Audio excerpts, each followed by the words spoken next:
안녕하세요. 한반도 안보전략연구원 부원장 박성황입니다. 오늘은 아베 전 총리가 필습된 지 한 달이 넘었습니다. 그런데 일본에서 수사를 지금까지 계속 해왔고 수사 결과를 발표했습니다. 우리보다 일본은 수사가 좀 늦죠. 대신 완벽한 수사를 하는 경향이 있죠. 그래서 수사 결과에 근거해서 제가 여러분들한테 그 사건 전말을 확실히 밝혀서 여러분들한테 말씀드리겠습니다. 그리고 이 아베 총리의 사망을 계기로 일본 전체가 하나의 분기점을 맞고 있습니다. 사회 안전망 신화가 붕괴되는 거죠. 그래서 그 전환점이 되는 시국에서 아베 총리의 피습으로 인한 일본의 안전대국 신화의 붕괴에 어떤 면이 있는가, 이 점을 중점으로 여러분들한테 몇 편에 걸쳐서 말씀을 드리겠습니다. 여러 사람들이 지적하고 있다시피 일본은 최근 들어서 사회 안전망 붕괴 조짐이 많이 나타나고 있습니다. 동일본 대지진에서 또 여러 가지 후쿠시마 원전 사고, 그리고 또 이번에 가장 큰 일본 전 총리의 피습 사건. 그래서 이 안전대국 신화가 어떻게 해서 무너지고 있는가, 가장 상징적인 사건인 아베 총리의 사건의 전격 내용을 좀 해부해보는 그런 시간을 갖도록 하겠습니다. 우선 이번에 피습 사건의 특징은 어떻게 보면은 우연의 일치라고도 할 수가 있습니다. 왜 그러냐? 아베 전 총리가 당초 일정이 나가노현에서 유세를 하게 돼 있었는데 갑자기 나라현에서 하게 됐죠. 그러니까 이 범인도 순간적으로 아베 총리가 자기 나라의 현에 온다 그래서 갑작스럽게 준비를 한 내용이었습니다.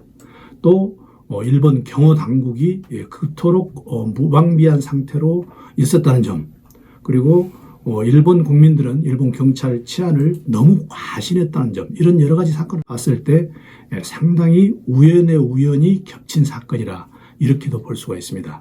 희격 당시의 상황을 우리가 잠깐 여기서 기억을 되살리자면 사제총이었죠. 사제총이었는데 이 6발들이에 한꺼번에 총을 쏘면 6발들이가 나가는 산탄총이었습니다.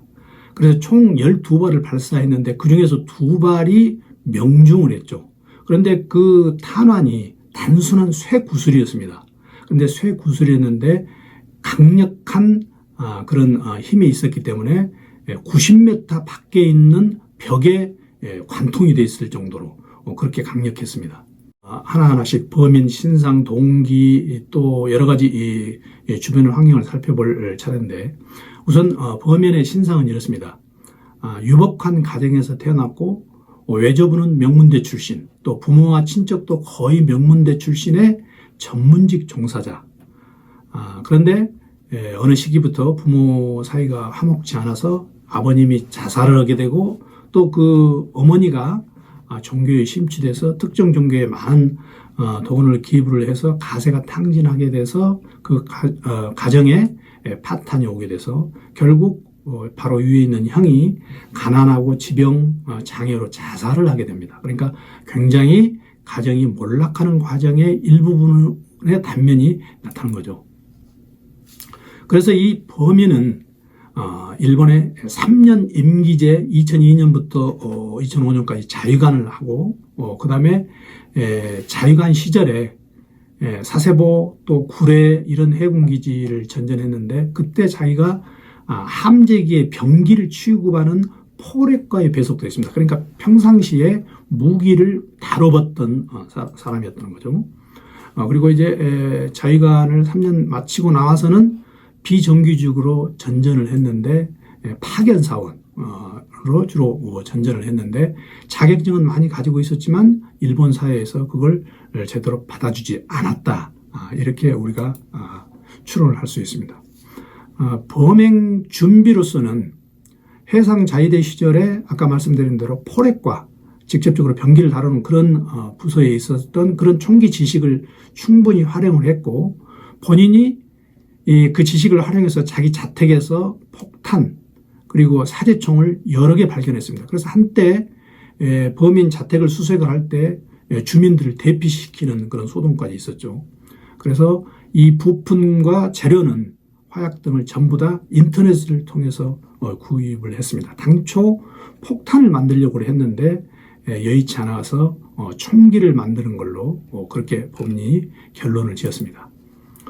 범행 준비에서 수사 과정에서 범인 노트북에서 무기 제조 관련 웹사이트에서 여러 번 들어갔다 나왔다 한 그런 흔적을 발견했고, 특히 흑색 화약 제조법 여기를 중점적으로 범인이 관심을 가졌던 걸로 그렇게 밝혀졌습니다.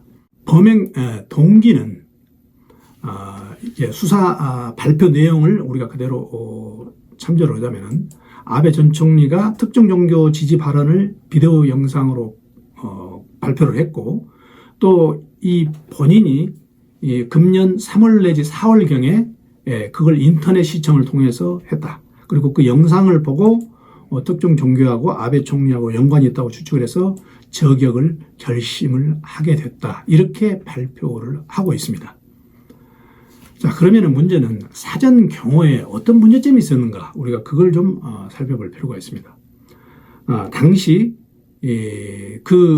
나라현 시가지에는 사방이 뚫려 있는 차도였습니다. 그리고 또 도로 위에 도로에서 있어서 연설을 하면 안 보이기 때문에 30cm 정도의 연단을 만들었기 때문에 아베 총리는 다른 사람보다 더 높은 위치에 있었죠. 그러니까 타켓이 되기 굉장히 쉬웠다는 얘기죠. 그리고 이 범인이 가지고 있는 사제총이 40cm 곱하기 20cm니까 굉장히 큰 총이었죠. 권총보다 훨씬 큰 총이었는데 그걸 소지하고 아베 전 총리의 7, 8m까지 접근을 했다는 거죠. 물론 이제 경호원들이 사주 경계에 실패한 건 이건 두말할 나위도 없습니다. 또 하나는 연설한 VIP 배후에 경호 인력이 아무도 없었다는 거죠. 그래서 범인이 그 뒤로 접근해서 가만히 있으면서 발포할 때까지 여러 가지 준비를 하는 과정이 9.1초나 됐는데 그 순간에 아무도 누가 제어를 하지 않았다는 겁니다.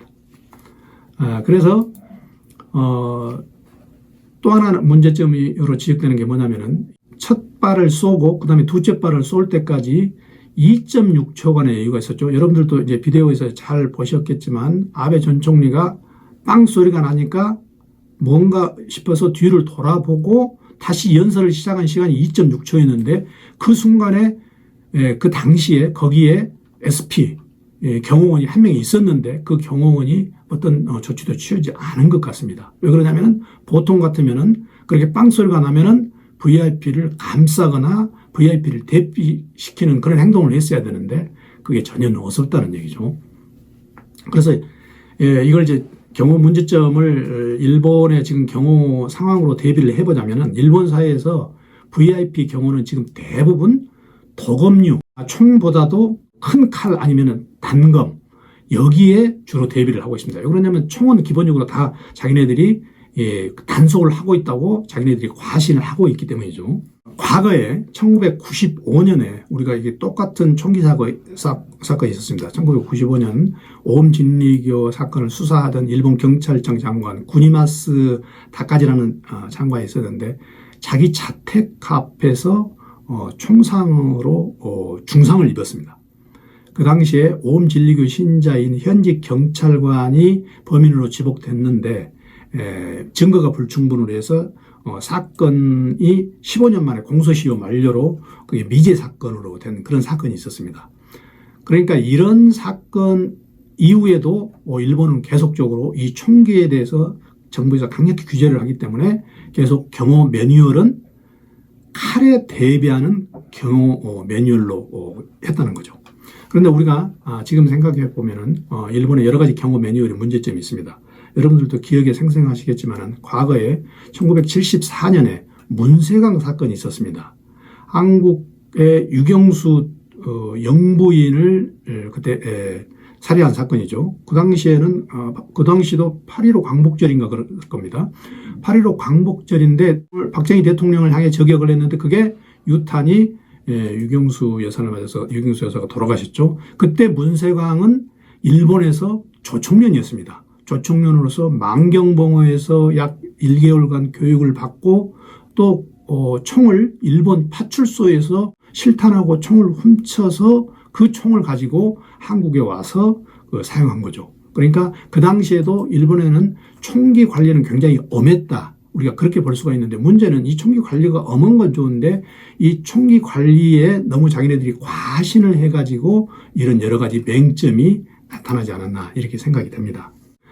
박근혜 대통령이 사저로 돌아갔을 때 소주 테러가 있었죠. 그때 우리 한국의 그 경호원들은 이렇게 사진에 보시다시피 이렇게 바로 6탄 방어를 지정을 했죠. 바로 그 순간에 아주 대처를 잘했죠. 그래서 이게 앞으로 일본의 경호 방향이 앞으로도 6탄 방어에 굉장히 치중할 가능성이 높다.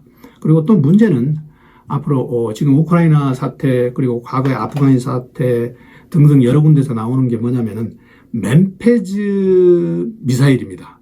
이거는 견착식, 그러니까 휴대 미사일인데 바로 헬리콥터 킬러라고 붙었죠. 그런데 이게 앞으로 경호하는데 이 맨페즈에 대비하는 이런 경호 수준까지 올라와야 되지 않겠느냐.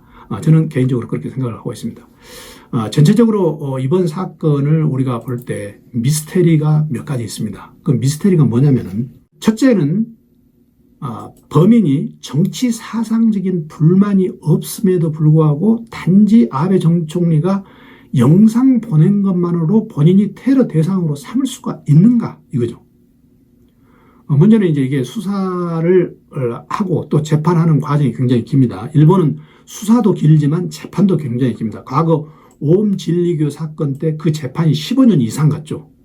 한국에서는 도저히 상상할 수 없는 정도로 일본은 완벽을 기하는 그런 습관이 있기 때문에 그러는데, 이 사건은 우선 미스테리로 과연 영상 보내는 것만으로 테러 대상이 될 수 있는가? 이게 첫째 의심이고요. 두 번째는 이 산탄총 문제인데, 이 산탄총이 조준경이 없는데 12발을 쐈는데 그 중에서 아베 총리만 2발을 맞고 옆에 있는 사람은 아무도 안 맞았다는 거죠. 여기에 또 과연 이 범인이 어떤 그때 상태에서 쐈는지, 이것도 지금 수사 결과에 지금 나타나지 않고 있습니다. 이것도 굉장히 중요한 문제입니다. 두 번째는 첫 발에 완전히 6발이 전부 다 헛발을 쏘았는데 그 2발에 어떻게 정통으로 아베 전 총리를 향할 수 있었는가? 과연 이 첫 발에 6발 쏜 건 시험용이었는가, 오조준이었는가? 이런 문제, 이걸 포함해서 사건의 미스터리가 지금은 있습니다. 앞으로 재판 과정에서 나타나겠지만, 근본 사건은 단순히 어떤 시골 무사의 어떤 한풀이가 되는가, 아니면은 일본 전체 사회에서 어떤 문제점을 줄 건가, 이런 면에서 우리가 사건을 재조명해 봐야 될 것 같습니다. 그래서 오늘은 여러분들한테 이 사건에 대해서 전격적으로 해부를 해보고 경호 문제, 그리고 미스테리 문제를 한번 짚어봤습니다. 다음 유튜브에서는 여러분들한테 이 아베 총리의 피습으로 인해서 일본의 안전대국 신화가 어떻게 지금 무너지고 있는가, 그 부분에 대해서 말씀드리겠습니다. 고맙습니다.